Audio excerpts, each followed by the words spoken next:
Hope you all are enjoying the big tent so far. I think we do, yes. So I heard you arrived in Seoul yesterday evening? Last night, yes. Last night. So how has Korea been treating you so far? Well, I actually love Korea. I have for a long time. And I'm always struck by how both the depth of the history and the quality of the creative culture. And I just like it. So today, Google announced a donation to Hangul Museum. Yes. And we wonder why an internet company is sponsoring Hangul. Well, as I understand it, and of course I don't speak the language, Koreans are very, very proud of the actual alphabet that you all use. And it's a source of great sort of cultural pride.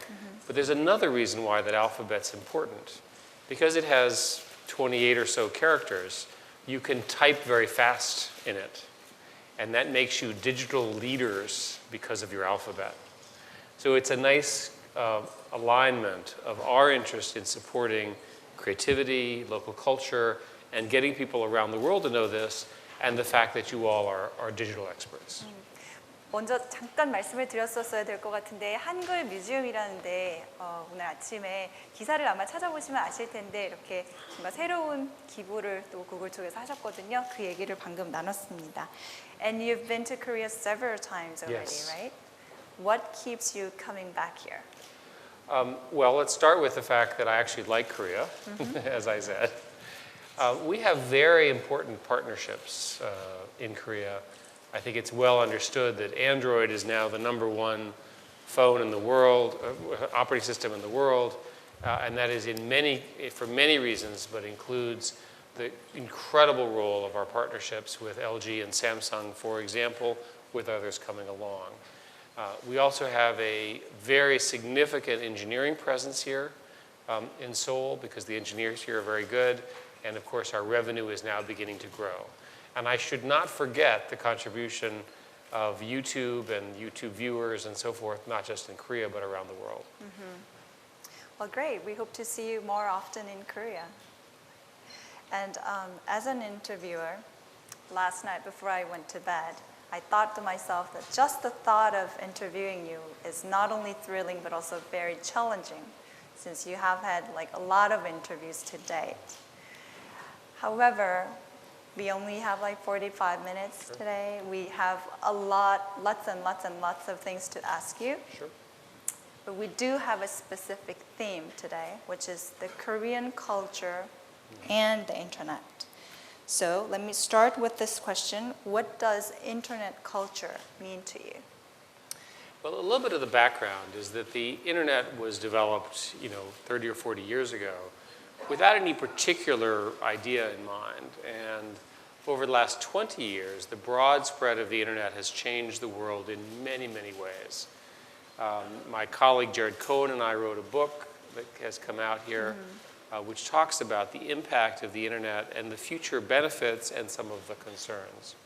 So I believe that we are in the internet age. I believe that everything is being affected by the internet and its presence: politics, business, the arts, human sort of culture and beliefs. And I think it's a very deep and interesting subject, which I'm happy to talk about. But it's not a subject that will go away. People want to be connected. They want to sort of express themselves. We've never had a situation where we've given this amount of power to individuals. Literally, with this phone, you have a supercomputer in your hand, and that brings good as well as bad issues. Let's go back to the Korean culture theme once again. So can you recall the very first encounter with Korean culture or anything related to Korea? Well, I think most people who are Americans had no idea that Korea existed except that there was a war here until K-pop arrived. And so K-pop is today probably the strongest cultural export globally. And for most people, K-pop is synonymous with Cy Park. And he himself is a sort of force of nature, and I think he's both a patriot for your country, represents the country well, but also is representative of global talent that you can now get on the internet, that you could not have done this before. It just would not have happened. Right. So as a sort of a student of this, it seems to me that Korea has always had outstanding taste, outstanding sense of style, outstanding culture. Look at the quality of the buildings. When I went to Pyongyang, which I did in January of this year, I was actually first struck by how pretty the buildings were, right? This is North Korea. I had no idea. No one ever talks about how pretty the buildings are. The rest of the country is a different discussion. But the buildings and the taste and so forth, they have it too. I think it's intrinsic in the Korean culture to care about style and taste, which is why the movie business, the television business, K-pop itself have been so successful as an export for Korea. You met Psy Of course. last year. You even danced together. Yes, it's always a shock. Right, very famous picture. And I've actually seen him since in the United States a number of times. Oh yeah, and then I heard that you really wanted to meet him in person. Why Yes. so? Well, I think anytime you get somebody who in a few months becomes a global sensation, there must be something more than luck. There must be something special about him and his style and so forth. And I came to that view, that this is, and Psy told me that he had spent, that he was funny because he'd spent 12 years dancing and probably drinking in the bars of Seoul and Gangnam style, right, before, boom, it happens. And I told him, and I'll say to you, that that's characteristic of all genius. They work hard, they work hard, they work hard, they work hard, they keep working hard, they keep working hard, and then boom. And they don't know when. But every single one of them has had that kind of length of time and discipline. And Psy felt so strongly about it, he gave me copies of all of his previous songs to prove to me that he was more than one song. And I carried them back. Did you, by any chance, feel or find out something in common between you and Psy? Because to us, we perceive you as a genius, right? It's a different skill set. Different skill set. So you mentioned a little bit about Psy's hit. But interestingly, actually, I think nobody has ever expected that Psy is going to be a huge hit, even himself, Psy himself included. Right. It was a surprise, I think, even to Psy.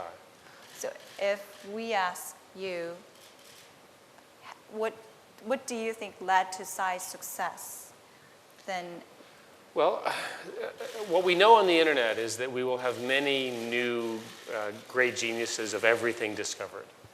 And we also know that there's creativity around the world. So it follows then that there will be someone else who won't be Psy, who will eventually be even more successful than Psy. That the internet generates these sort of phenomena. And this is wonderful. I think in Psy's case, the timing was particularly relevant. The world is always looking for something new. The internet phenomena had sort of gotten to the point where it was taking over Asia. YouTube itself had become mainstream. And he was also able to start off a dance craze on a new dance. And everyone likes to dance. And I think it's also a showcase, by the way, that Koreans are particularly good as a society with song and dance. And again, it shows very well. It's no surprise now that it came out of Korea. But what you should have known is that somebody would do it, right? So you should predict that we will continually to have global phenomena of these very creative people being discovered. And they may be from here, but they may be from other places with similar creative cultures. if I can ask you more of a personal question, which aspects of Korean culture in that song did you find most interesting? Well, I always enjoy the color and the staging of things. And the Korean sense of color is unusually refined. You see it in the traditional fashions and the traditional dress that go back to the kings and so forth. So that's what I notice. Korea, even when I was in North Korea, which is not exactly the most prosperous place, the women were dressed in the most beautiful outfits given that they had no money. Right? The sense of style was deep. Let us save that North Korea part Sure. for later. As you can imagine, what we want to do and what we hope to do is to replicate Psy's success, kind of have that momentum as a sustainable momentum. We want to replicate this success in different areas like Korean alphabet, movies, food, and etc. So can you, as a strategist, can you also share with us some of your insight on how to bring Korean culture to the world? You'll notice that one of the most important things has to do with language. And unfortunately, the vast majority of people do not speak the Korean language. So you're going to have to come up with products that are not particularly Korean language sensitive, or where the language is not particularly important. So that's a rule. Another rule is that in order to have the kind of success you're describing, you have to have a lot of entrepreneurs. And when many societies think about this, they say, oh, we have 3 broadcasters, we have 1 studio, we'll give them all the money, we'll give them all of the talent. But that's not actually how the world works. Today, in some small town, somewhere in this country, is some child that's never been to Seoul who will be even more important than Cy Park. If we knew who that man or woman or boy or girl was, we'd go find them right now, right? We'd say, you're it. But that's not how it works. They develop organically.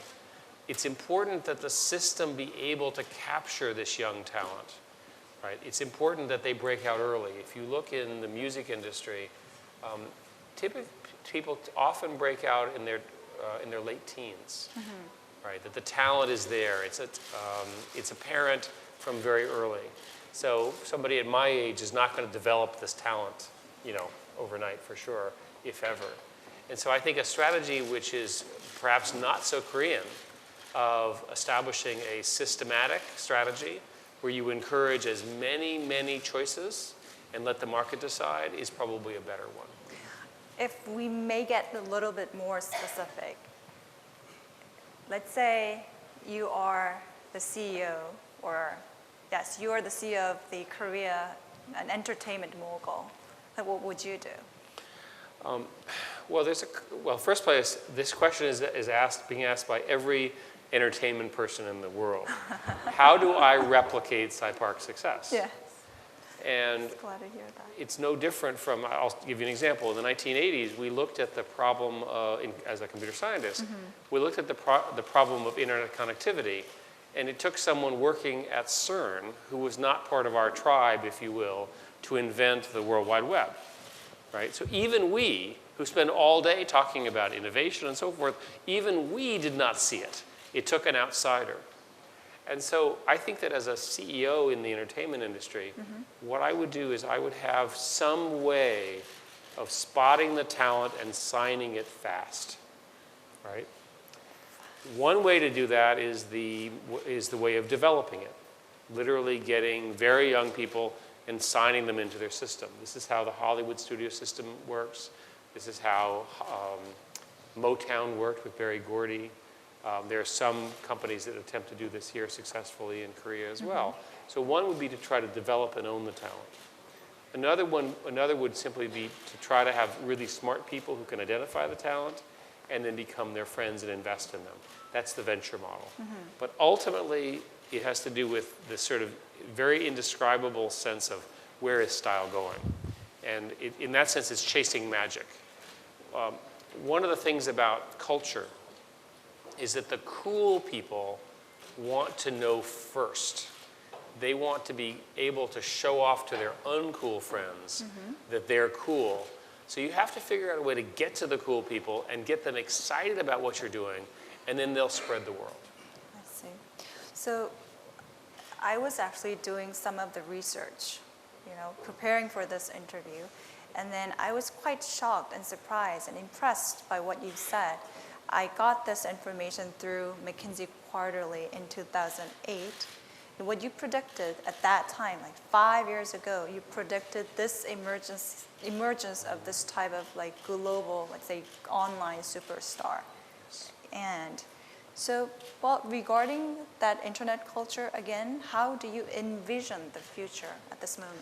You know, the biggest thing that's going to happen is the intelligence of the network is going to go from dumb to very smart. So today I would say that the network is very dumb. It answers your question, but you have to ask it. It doesn't suggest something. It doesn't say, oh, Eric, you're in Seoul. You should have known this. You should be warned about this. You should anticipate this. You know, on and on and on. It just answers my question, which I ask it. And so the biggest trend in computer science is our ability to use machine intelligence with all of the big data that we're generating to generate answers for you that make your life better. So whether it's what museum would I enjoy seeing the most while I'm here in Seoul, or where should I buy some new jeans, this arrival of intelligence on computers, and I mean real intelligence that's helpful to you, is probably the biggest change. I don't know, one way to understand it is that at the moment, the division between computers and humans is a little bit imprecise, but I'll tell you what I think it is. Computers are very good at some things. They're very good things at remembering everything, and they remember perfectly. They're also very good at needle in a haystack problems. What's different here, or what's unusual here, or give me a projection for that. What they're not very good at is what I'm going to call the caring and creative industries. There are various people who've tried to build robots that take care of people. There are various people who've tried to build computers that can generate music and song. It isn't quite as good as what we can do as humans. It's something uniquely human. So in that division, I think you'll see computers doing more and more of the rote work, the predictable work, and then it should free us up to be more creative, all of us, to whatever creativity we have. So in this context, I think I should really ask you this question. I've seen you like many times, you use this term like man versus automation. Yeah. And in that vein, you put special emphasis on better education, right? And you are a firm believer that better Yes. education, and to better the education actually can serve the humanities and Yes, of can course. contribute to the human race.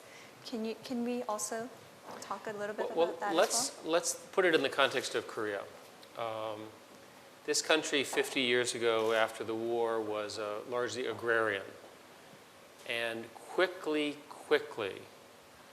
modernized to become manufacturing powerhouses of the envy of the world. Think about Korean steel, right? Extraordinary. They're example after example, and of course the steel companies are big Google partners, which is why I know this. So you built this industrial structure, televisions, flat panels, all of that. So you can't go back to being agrarian. It's not going to happen. You're not going to go back to farming. You can only go forward.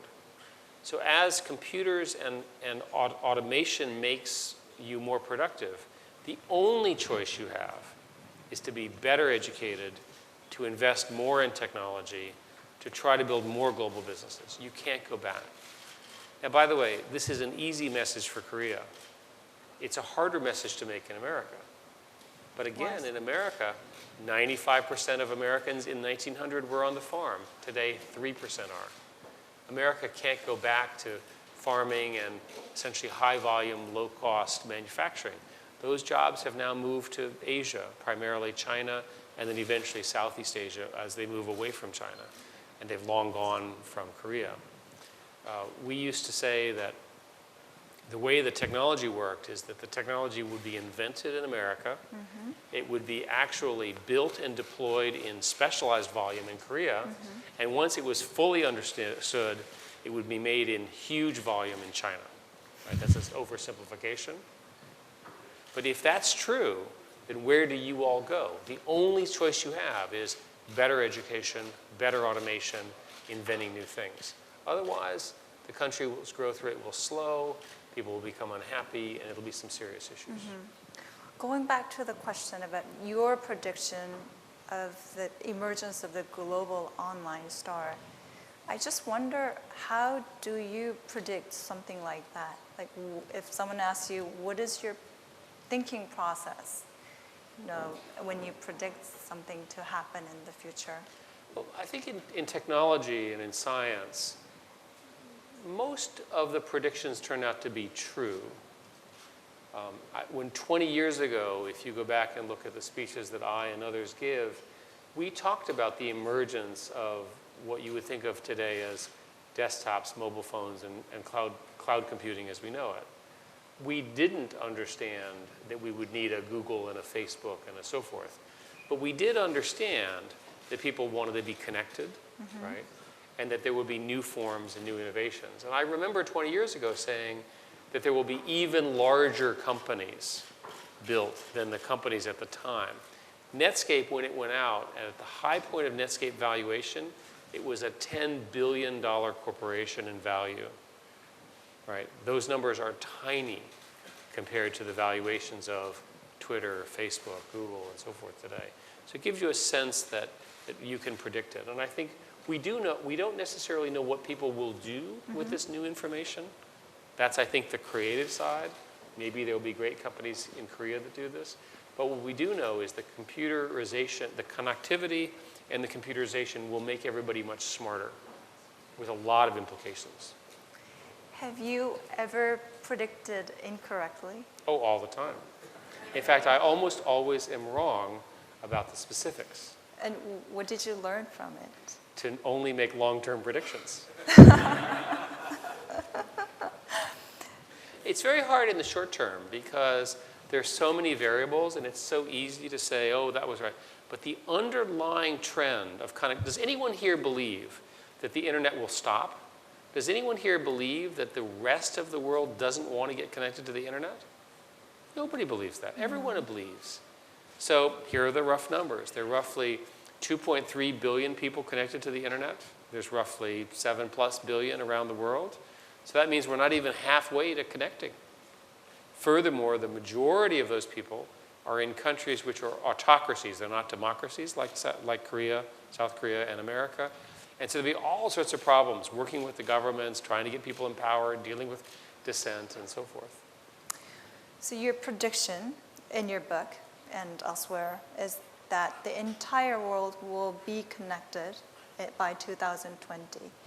Yes. But what's next for a country like Korea when the country is already 90%?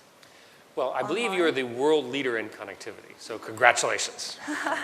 I have arrived at the top, right? You all actually care about connectivity more than anyone else, so we are in the same tribe. You see why I like to come to Korea. Yes. Average download speeds of 160 megabits? I'd like to live here too. Then, going back to another issue, to how to promote Korean culture globally, since that's what we've been talking about so far. So currently, not every country has access to high-speed internet. Sure. However, as more people get high-speed internet access, high-speed internet connection, how should we Koreans leverage to our advantage that rapid change to spread more of a Korean culture? Well, so let's start with the question of the gaming culture in Korea. There should be very large global multiplayer games that span and run 24 hours a day. I'm sorry, I know you're not allowed to play games after 10 p.m. here. But it should be possible for multiplayer games to be originated out of Korea and really define the conversation. You have such a gaming culture, you have such good technology, there's no reason why you could not be the hub for all of that. So that's an easy example. The second thing is that I believe that for a while anyway, the majority of the phones will be built in Korea. So there's every reason to believe that those phones could carry some Korean culture, especially if it were free. So that's always another idea. But I think ultimately you have to earn it. You have to sweat the hard work to make the shows, to build the songs, to capture that. And I think with that, the internet will discover it. I'm not so worried about that. The job of the government and the leaders and the media is to create an environment where the creativity can rise up from everywhere and to not censor it. If you do that, everything else comes along. Everything else happens. Well, you use the term censor and censorship. It reminds me of something that a couple of weeks ago we sort of saw the map of the world map, like a world atlas. And then it's that one word which stands for each and every country. Korea was summarized by the word workaholic. North Korea was summarized by the word that was censorship, as far as I remember. So I believe that none of us here has probably ever been to North Korea. So can you also talk a little bit more about the hermit country that you experienced in January? I enjoyed visiting North Korea for the same reason that I enjoyed visiting South Korea.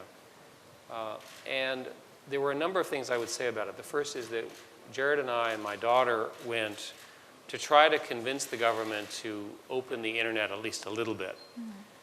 The facts roughly are as follows.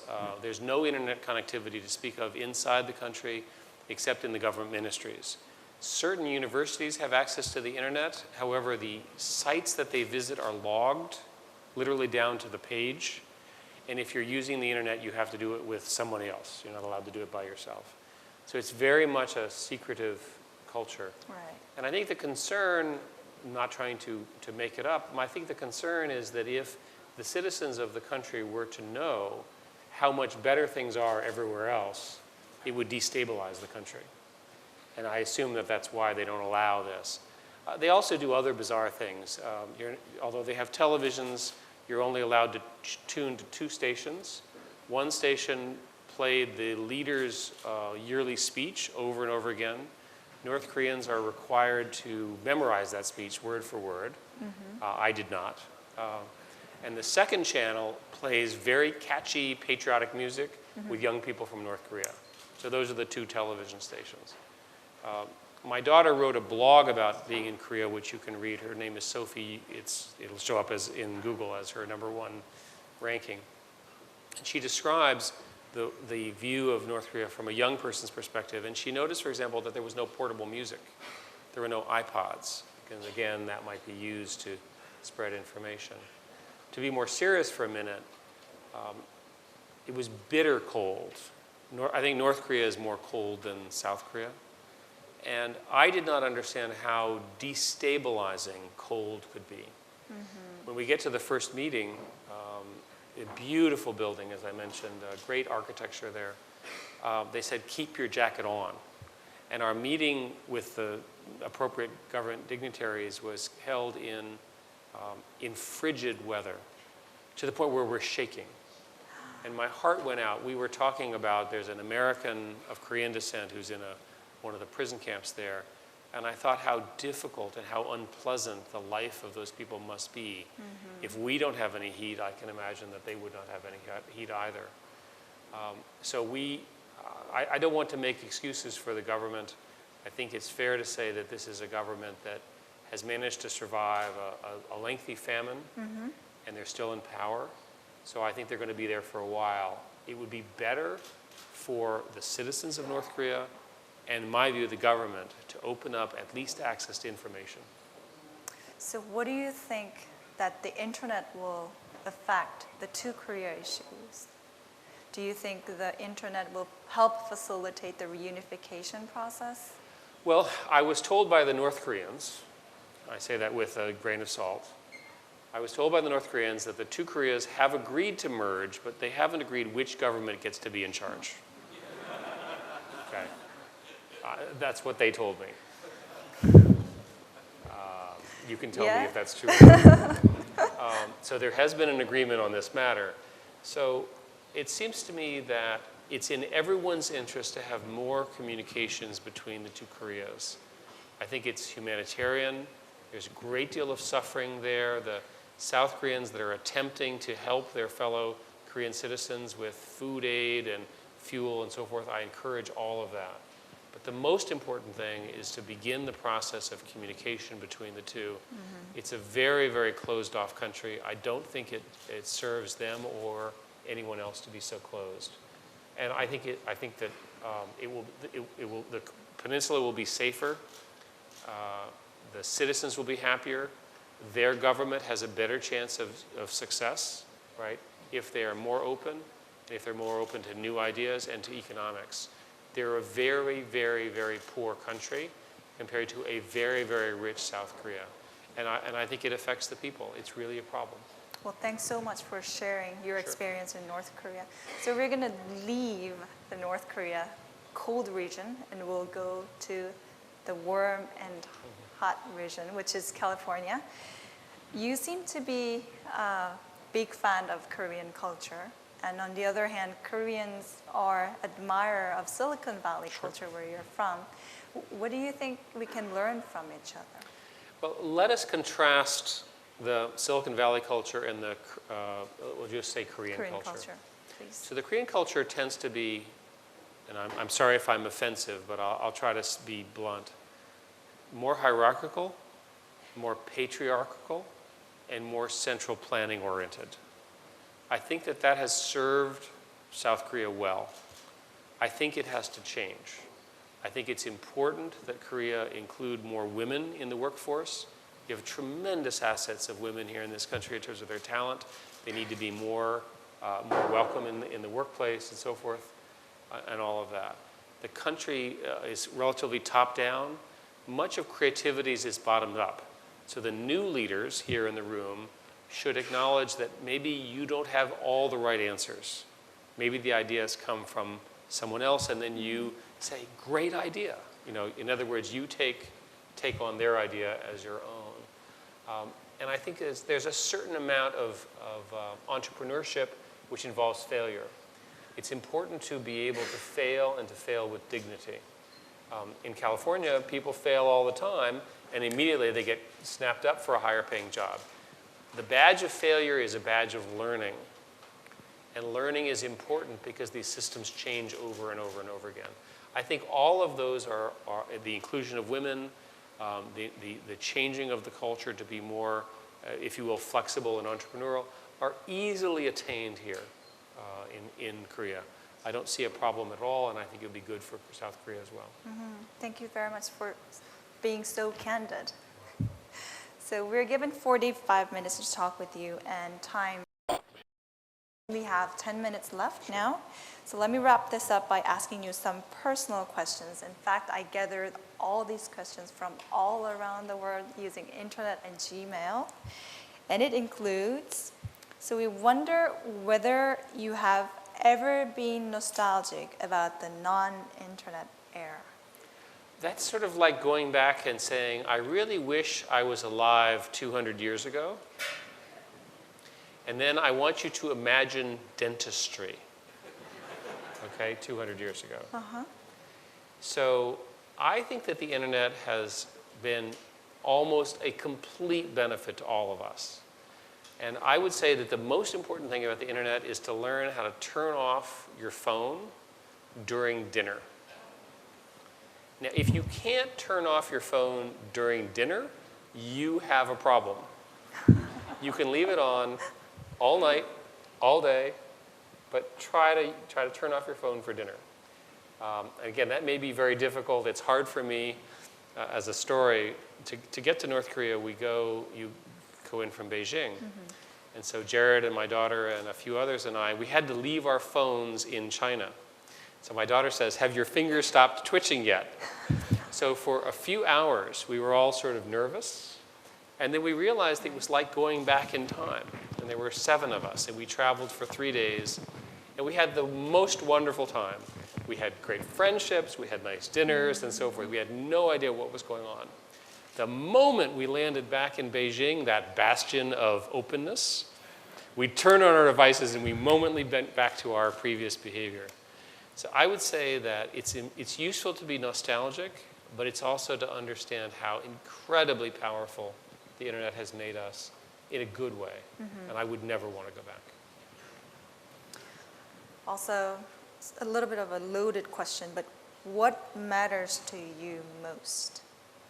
Well, I have decided to spend my time trying to get the world connected. I believe that getting the world connected is the best thing that I personally can do to make the world a better place, to make it safer, and so forth. When you visit in countries that are poor, not South Korea, but very poor countries, and you see the incredible injustice that happens, especially to women in these countries that are very poor, they have no oversight, they have no effective regulation, the police are corrupt, the governments are corrupt, and so forth.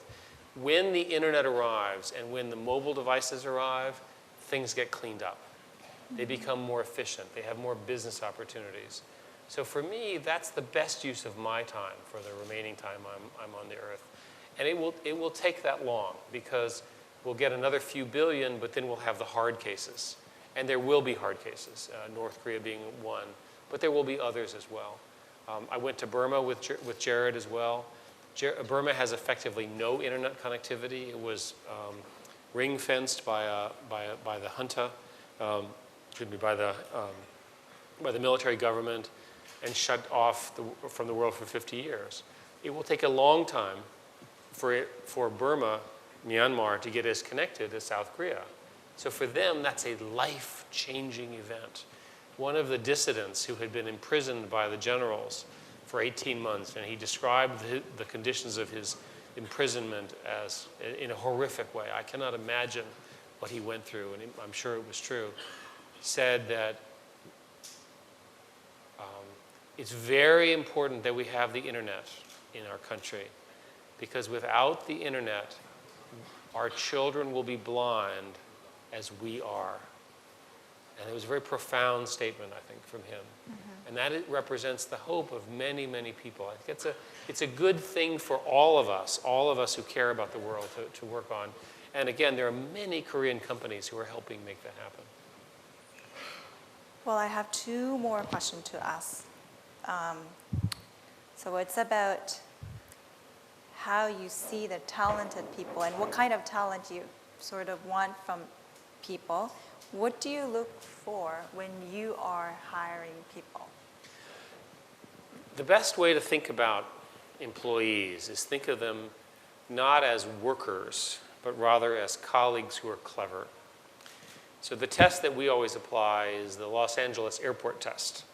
This is a very tough test. Those of you who've been to LAX, you're stuck in the LAX airport for 6 hours with this person. Are you still happy to talk to them after 6 hours in the LA airport? And it turns out for most people, that's a pretty tough test. So we try very, very hard to find people who are clever and interesting and worldly and have passions, even if they're not about their work, they're passionate about something else. Mm-hmm. And I think ultimately, if you look at success and the people who've tried to understand success systematically, success comes from passion and perseverance. They care about something, they stick to it, they persevere, but they're passionate about it. And to me, if you have those two, you're pretty interesting. That's a good start. We wish that we had like 6 hours with you, but then we only have 5 minutes left. So I'm going to ask you about Google, the company. In Korea, Google is generally perceived as an internet company. Yes. But in some ways, you are seen to be much more than that.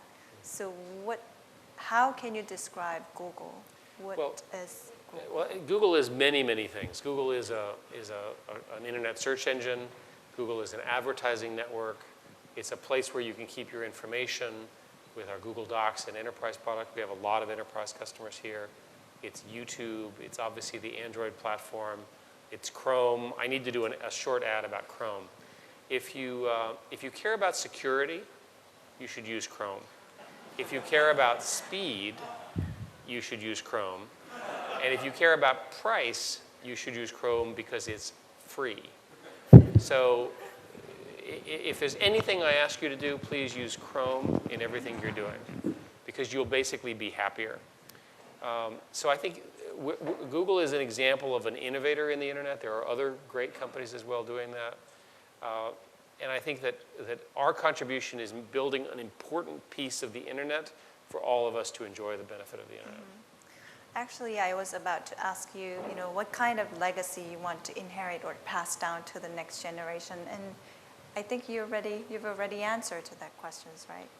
Well, I'm an optimist. I believe that when the world is connected, we will discover we like each other more. and that people all around the world are pretty much the same.